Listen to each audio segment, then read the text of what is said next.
Hello all, welcome back. In today's session, we'll be dealing with the topic feature writing or review writing in print media. In this first slide, we'll be defining feature writing by analyzing the difference between a feature and a news story.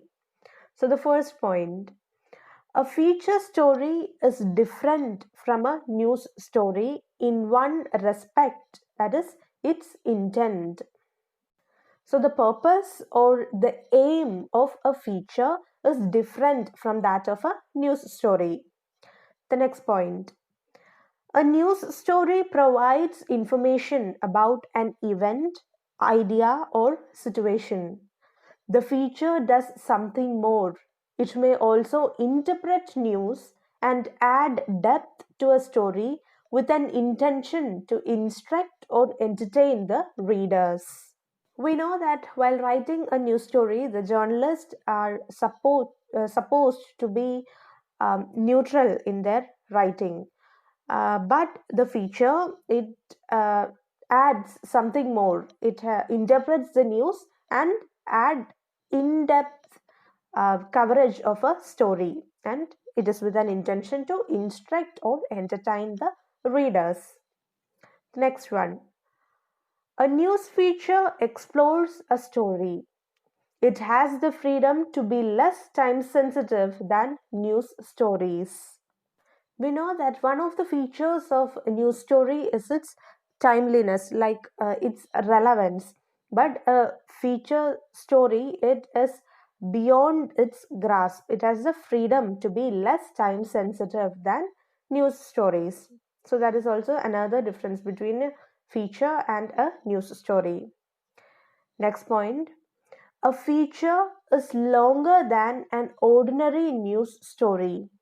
We know that in a feature there is room for the writer to interpret news as well as add an in-depth coverage of the story. So it is much longer than an ordinary news story. So that is also another difference.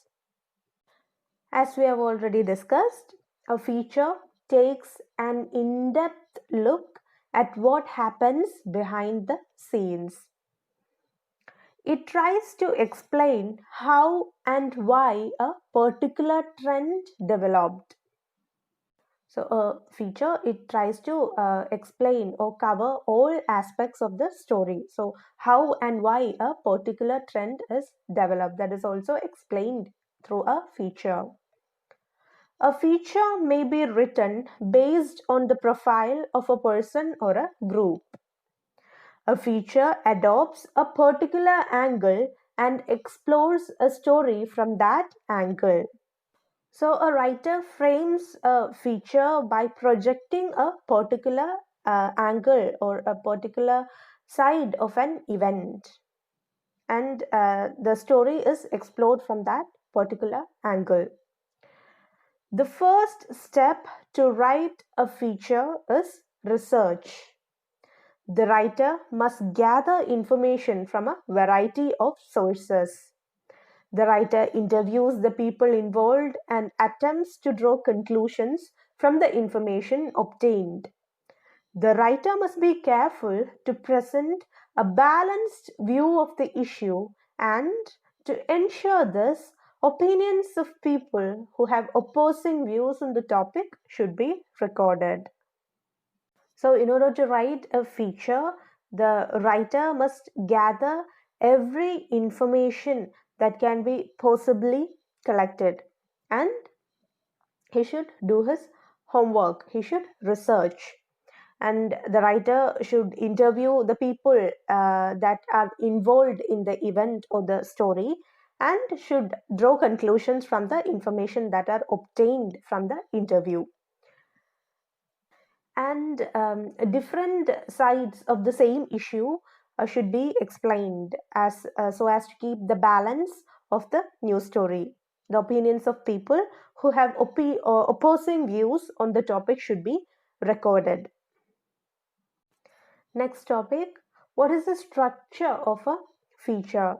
Or how do we construct a feature? How do we pull together a good feature? Let's see.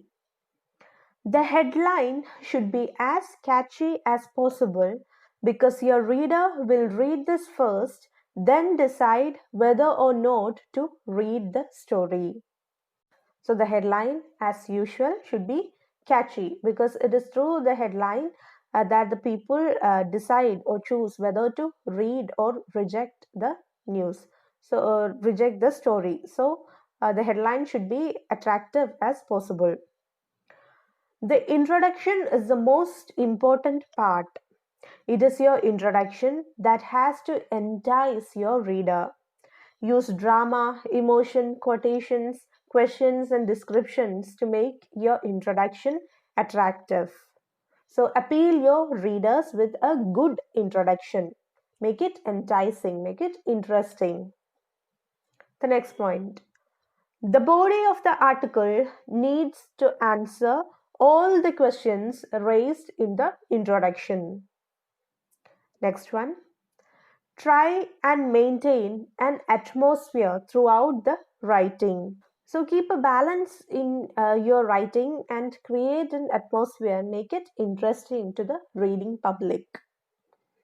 While the introduction draws the reader in, the conclusion should be written to help the reader remember the story. Therefore, use a strong punchline to conclude. So the conclusion, it must be reverberating and it must make people think and they should remember the article or the feature.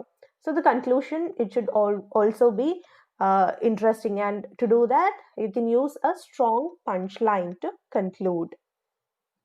So that is the structure of a feature.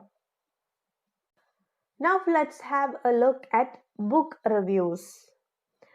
Newspapers usually have a panel of specialists who write book reviews for them.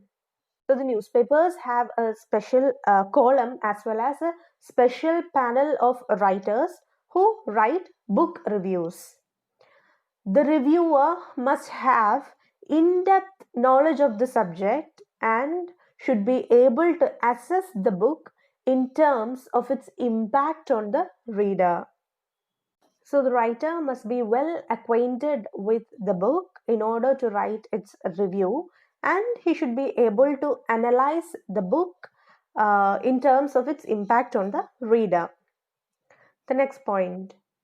The purpose of a review is to give an account of the book and offer a recent opinion about its qualities.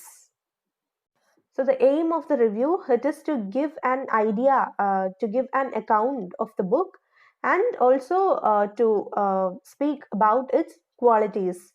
What are the defining qualities of the book? The main task of the writer is to report on the content, the approach, and the scope of the work for the benefit of the readers. The book reviewer tells the reader whether a book is worth reading or not. Since the reviewer has the power to affect the sales of the book, the review should be unbiased. So the column book reviews, it's very important in a newspaper as it tells the reader whether a book is worth reading or not, whether it has a good content or not. So it is important. The book review should contain a brief description of the book and a short account of the author. So a book review should contain a short account of the book as well as its author. An ideal review should give an overview of the book to the readers and an evaluation based on the reviewer's taste and experience. So an ideal review must contain an evaluation that is based on the perspective of the readers, and it should give an overview of the book. Okay, so that is about book reviews. Next section, film reviews. We are all familiar with film reviews, right? Whenever a new movie is released, people look to film reviews to decide if they should see it or not. Movie reviews can make or break a film's box office collection.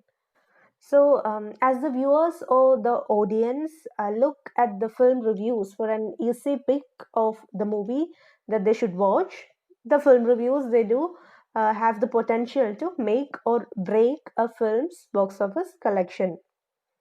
If you write a review for a newspaper, be honest about your opinion of the movie. Keep your word count in mind too, because the space will be limited in a newspaper column. So you have to keep in mind the word count. Your review should be specific and concise. When writing a review, consider who the intended audience of the film is. And also include the details that give your audience a brief glimpse of the film. So that is about film reviews. So that brings us to the end of this session, and as assignment, write a brief note on feature writing and its structure, and also comment on book reviews and film reviews. Thank you and have a nice day.